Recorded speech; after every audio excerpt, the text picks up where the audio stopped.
Bapak, Ibu, Saudara yang dikasihi Tuhan, hari ini kita akan belajar kebenaran firman Tuhan, di mana setiap kita tubuh Kristus orang percaya merayakan Paskah pada hari ini.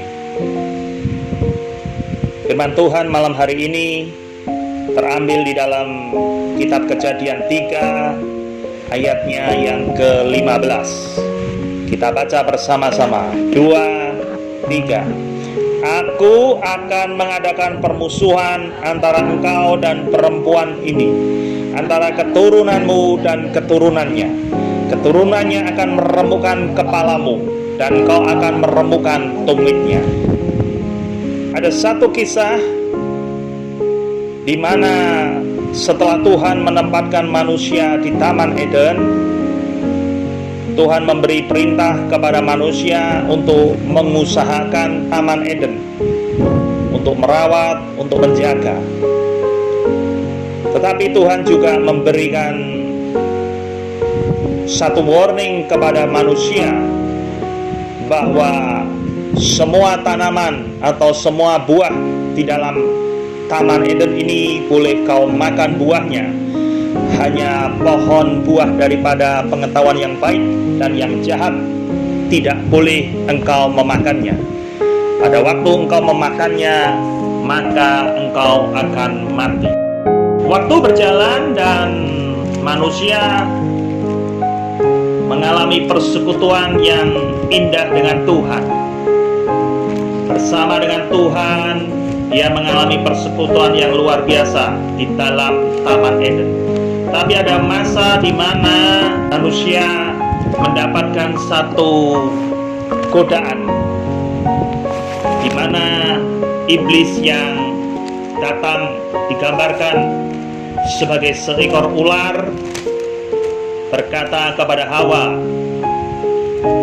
bahwa semua buah pohon yang ada di Taman Eden ini tentu Allah berfirman, jangan engkau memakannya.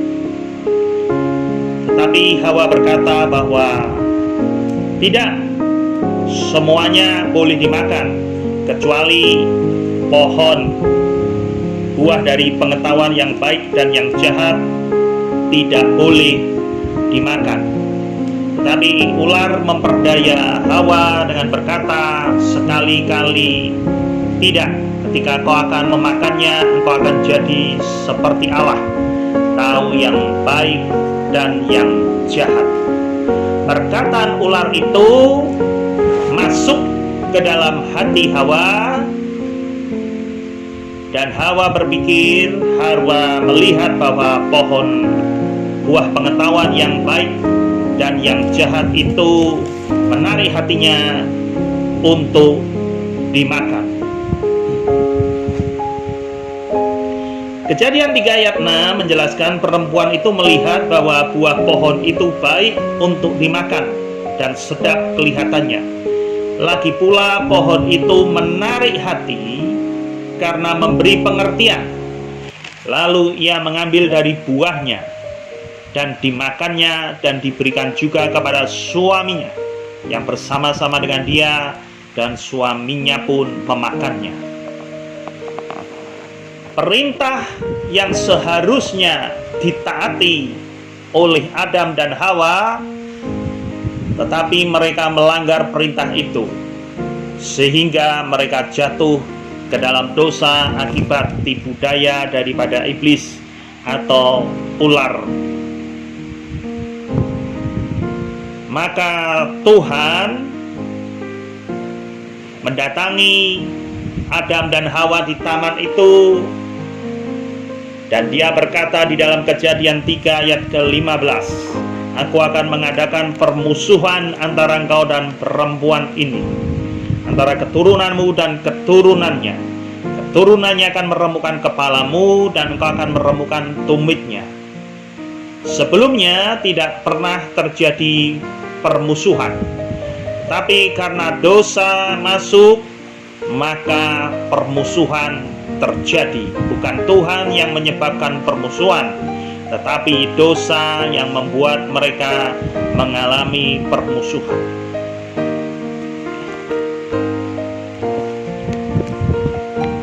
kali ini kita akan belajar akan sebuah rahasia yang Tuhan sampaikan kepada Adam dan Hawa yang didengar oleh musuh iblis atau ular di Taman Eden, di mana Tuhan berkata akan mengadakan permusuhan antara keturunan perempuan dari Hawa melawan keturunan daripada iblis, atau tepatnya melawan iblis. Apa makna Paskah yang terkandung di dalam Kejadian 3 ayat 15? Paskah adalah mengacu kepada Kejadian 3 ayat 15, penggenapan janji Tuhan. Janji yang diucapkan oleh Tuhan di Taman Eden, di mana keturunan dari Hawa akan meremukkan kepala si ular, telah digenapi oleh Tuhan manakala kita mengadakan Paskah. Paskah berarti dilewati. Artinya kejadian itu menunjuk kepada bangsa Israel yang keluar dari Mesir, di mana malam sebelum mereka keluar dari tanah Mesir, Tuhan berfirman kepada Musa untuk memerintahkan seluruh orang-orang Israel yang tinggal di Goshen untuk mengambil darah anak domba dan meletakkan atau mengecapnya di ambang pintu rumah masing-masing orang Israel, sehingga pada waktu malam Tuhan memerintahkan malaikat maut untuk membunuh seluruh anak sulung, baik anak sulung manusia, hamba, anak sulung raja maupun anak sulung hewan.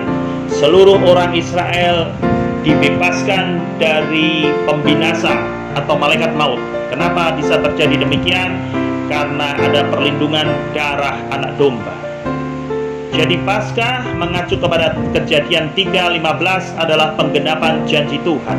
Janji Tuhan sudah digenapi manakala Yesus mati di atas kayu salib. Dia hancurkan kepala si ular dan terjadi pembalikan keadaan. Itulah sebabnya setiap kali kita memperingati Paskah, kita mengingat bahwa Paskah adalah penggenapan janji Tuhan yang diberikan kepada Adam dan Hawa di Taman Eden. Yang kedua, Paskah berarti mengacu kepada Kejadian 3 ayat 15, bukti kasih Tuhan kepada manusia. Manusia berdosa diusir dari Taman Eden. Ketika iblis berbuat dosa, juga diusir dari surga. Itu artinya Tuhan menyatakan keadilannya. Tetapi ada satu perbedaan. Di samping Tuhan menyatakan keadilannya kepada manusia yang diciptakan serupa dan segambar dengan Tuhan, Tuhan membuktikan kasih dan cintanya kepada manusia. Itu telah Yesus lakukan 2000 tahun yang lalu. Dia mati di atas kayu salib. Dia berikan seluruh hidupnya, seluruh nyawanya, seluruh pengorbanannya, merupakan bukti kasih Tuhan kepada manusia. Jadi Paskah, makna Paskah yang kedua adalah bukti kasih Tuhan kepada manusia.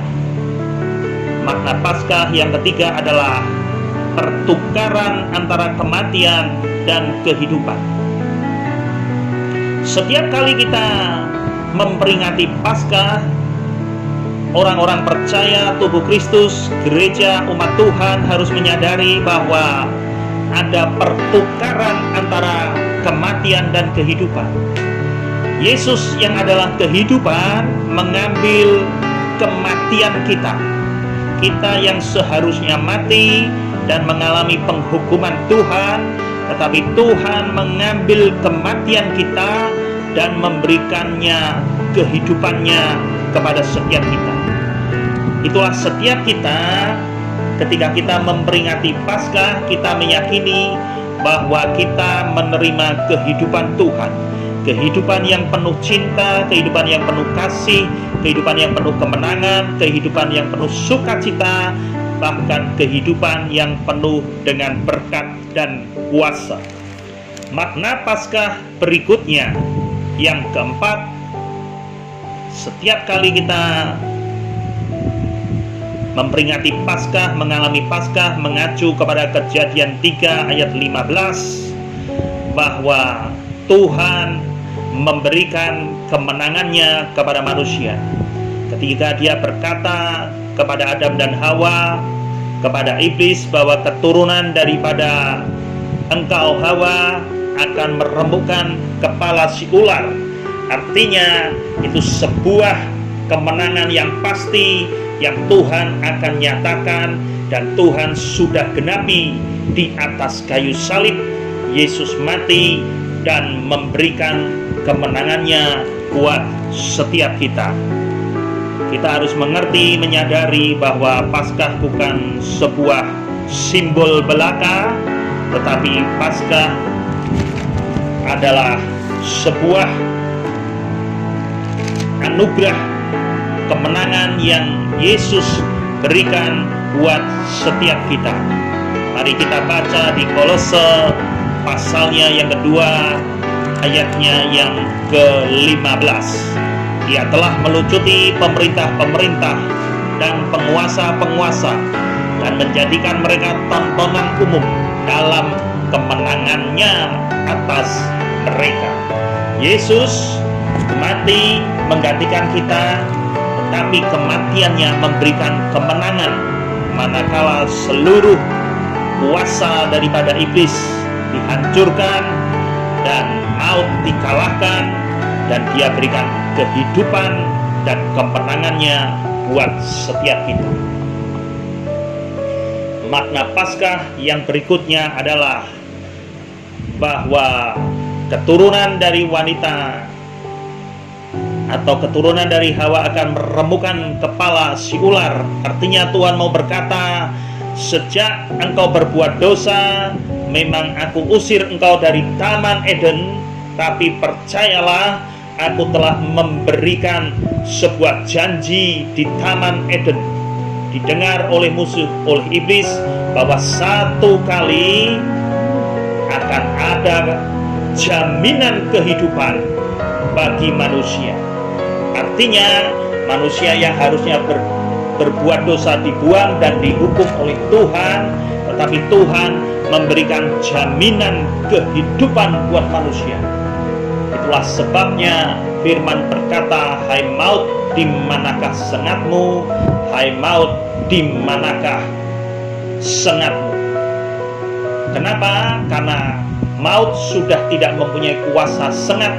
Maut sudah tidak punya kemampuan untuk membuat orang percaya tubuh Kristus mengalami kematian atau penghukuman dari Tuhan.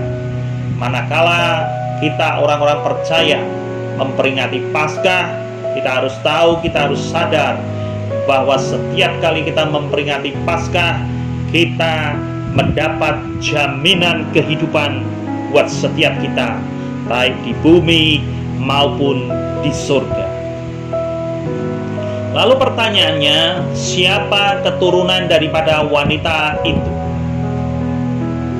Saya pelajari ada 3 orang atau tiga kriteria daripada keturunan dari wanita tersebut.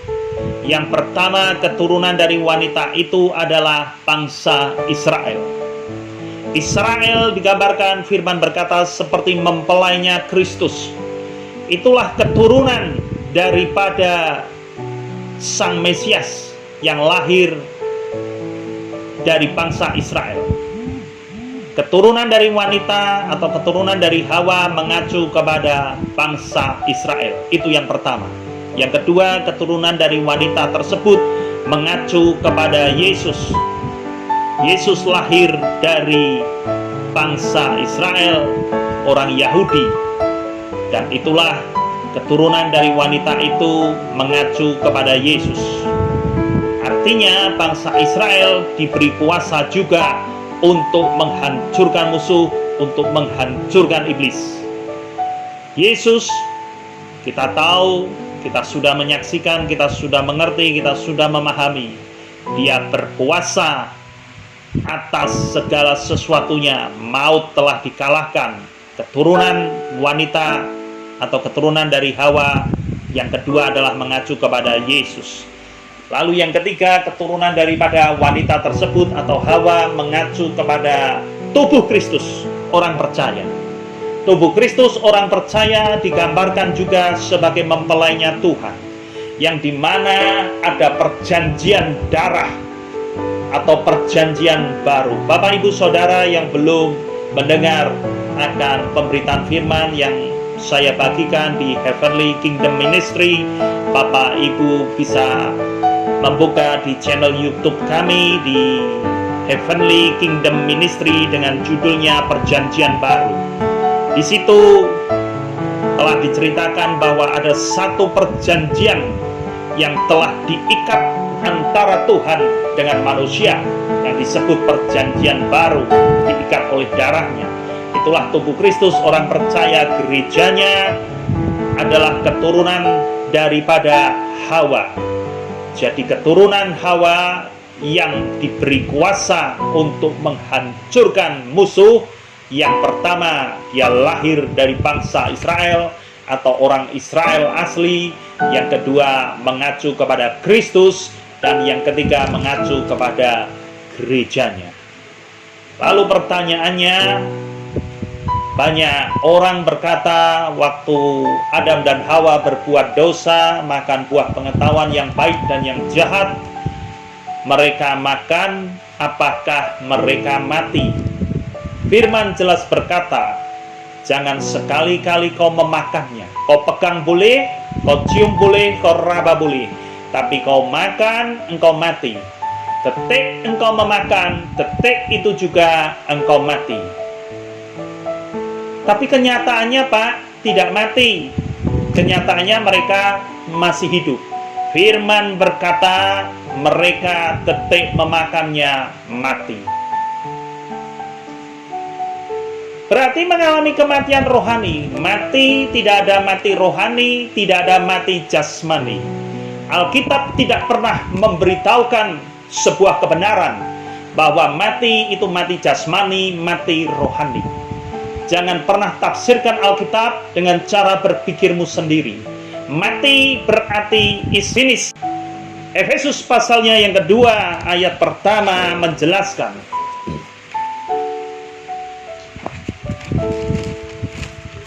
saya perlu menekankan ini supaya Bapak Ibu Saudara mengerti, memahami. Ada banyak pengajaran bahwa ketika mereka makan buah pengetahuan yang baik dan yang jahat, mereka mati secara rohani. Saya tidak pernah membaca Alkitab dari Kejadian sampai Wahyu ada kematian yang namanya kematian jasmani dan kematian rohani. Itu adalah tafsiran dari manusia. Mati berarti selesai, mati, finish. Mari kita buka bersama di Efesus pasalnya yang kedua. Ayat pertama berkata, kamu dahulu sudah mati karena pelanggaran-pelanggaran dan dosa-dosamu. Mati, mati. Tidak ada mati jasmani, tidak ada mati rohani. Mati, dua-duanya mati, baik secara jasmani maupun secara rohani. Tetapi Pak, mereka masih hidup, bahkan umur Adam sekian ratus tahun. Mari buka bersama dengan saya di 2 Petrus pasalnya yang kedua. Biarkan firman yang menjelaskan. Ada banyak penafsiran yang keliru. Kenapa? Karena mereka tidak pernah membaca firman Tuhan, tidak pernah menggali firman Tuhan, tidak mau bertanya dengan Roh Kudus, sehingga mereka memberi penafsiran-penafsiran yang sama sekali tidak ada dasar kebenaran firman Tuhan. Sejujurnya saya mau berkata bahwa firman Tuhan itu adalah kebenaran. Kebenaran tidak perlu diterangkan. Kebenaran hanya perlu kita terima dan kita percayai. Saya ulangi lagi, kebenaran tidak perlu diterangkan. Kebenaran hanya perlu kita terima dan kita percayai. 2 Petrus 3 ayat ke-8 berkata, akan tetapi saudara-saudaraku yang kekasih, yang satu ini tidak boleh kamu lupakan, yaitu bahwa di hadapan Tuhan satu hari sama seperti 1000 tahun, dan 1000 tahun sama seperti satu hari. Firman berkata satu hari sama dengan 1000 tahun, dan 1000 tahun sama dengan satu hari. Ketika Adam dan Hawa makan buah pengetahuan yang baik dan yang jahat, mereka ketika memakannya, waktu itu juga mereka mati. Dan firman berkata mereka berumur tidak lebih dari 1000 tahun. Artinya tepat seperti yang Tuhan sampaikan, pada hari kamu memakannya, kamu akan mati. Memang tidak mati langsung, karena di hadapan Tuhan satu hari sama dengan 1000 tahun. Artinya hari itu juga dalam pandangan Tuhan mereka mati. Dan terbukti tidak ada manusia dari zaman Adam sampai sekarang, bahkan sampai seumur hidup bumi, yang bisa berumur lebih daripada 1000 tahun. Kenapa? Karena manusia telah berbuat dosa dan mengalami satu pembuktian daripada firman yang berkata, pada hari kamu memakannya, kamu mati. Penting sekali buat tubuh Kristus, orang percaya, gerejanya, ketika engkau mendapat pengajaran firman Tuhan, jangan cepat-cepat engkau percayai. Sebelum segala sesuatunya engkau pelajari dengan seksama. Saya ulangi lagi, tidak ada kematian jasmani, tidak ada kematian rohani. Mati is mati, tapi karena anugerah Tuhan, Yesus mati gantikan kita. Dia berikan kehidupannya, nyawanya buat hidup kita, supaya kita yang mati mengalami kehidupan. Makna Paskah yang terakhir adalah setiap kali kita memperingati Paskah, kita harus mengerti bahwa Tuhan memberikan keadilan buat umatnya, memberikan keadilan dan kelegaan buat umatnya. Kenapa? Setiap kali memperingati Paskah, tubuh Kristus, orang percaya, gerejanya harus mengerti di mana keadilan Tuhan telah dinyatakan, musuh telah dihancurkan, kuasanya dilucuti, dan Dia berikan kemenangannya buat setiap kita. Tapi Dia juga memberikan kelegaan, sehingga setiap orang percaya tidak perlu takut lagi menghadapi yang namanya kematian, menghadapi yang namanya maut. Kenapa? Karena kehidupan kekal sudah menjadi jaminan milik seutuhnya buat tubuh Kristus, buat gerejanya, buat orang percaya. Demikian pembelajaran firman pada hari ini. Kiranya apa yang kita pelajari pada hari ini boleh menjadi kekuatan, boleh menjadi pegangan buat setiap kita, supaya setiap kita menyadari, supaya setiap kita mengerti, memahami, dan mempercayai bahwa Kristus telah menang dan memberikan semuanya, anugerahnya, kebaikannya buat kita, anak-anaknya. Mari kita berdoa. Kami bersyukur untuk firman kebenaran-Mu pada hari ini. Kami terima kasih Roh Kudus, Engkau mencelikan akan mata rohani kami dan membuka paradigma kami yang baru, bahwa detik manusia memakan buah pengetahuan yang baik dan yang jahat, detik itu juga manusia mati. Tapi kami bersyukur karena sebuah anugerah, jaminan, kepastian yang Tuhan berikan. Bahkan sebelum Yesus lahir di bumi, Engkau telah memberikan jaminan. Ketika manusia berbuat dosa di Taman Eden, Engkau memberikan kepastian penggenapan janji-Mu Tuhan, bahwa satu kali akan ada keturunan dari wanita yang akan menghancurkan kepala si iblis. Dan itu telah dibuktikan oleh Yesus Kristus Tuhan kami. 2000 tahun yang lalu Dia mati di atas kayu salib, meremukkan kepala musuh, dan kebangkitannya, memberikan kehidupan yang baru, memberikan masa depan, memberikan sebuah jaminan, kelepasan, kelegaan, dan Kau menyatakan keadilan kepada musuh-musuh kami. Kau menghukum musuh-musuh kami dan memberi kami kelegaan. Sungguh kami bersyukur Tuhan untuk karya-Mu yang begitu ajaib, luar biasa. Kasih-Mu tidak pernah terlambat, kasih-Mu tidak pernah berkurang.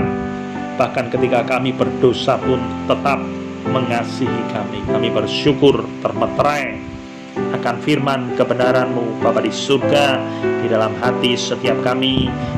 Biar kami terus mengucap syukur setiap kali kami memperingati Paskah. Kami mengerti, kami menyadari bahwa Tuhan sudah gantikan kematian kami dan memberikan kehidupannya buat setiap kami. Terima kasih Tuhan, kami bersyukur buat firman-Mu. Di dalam nama Tuhan Yesus Kristus kami sudah berdoa dan mengucap syukur. Terima kasih, Tuhan memberkati.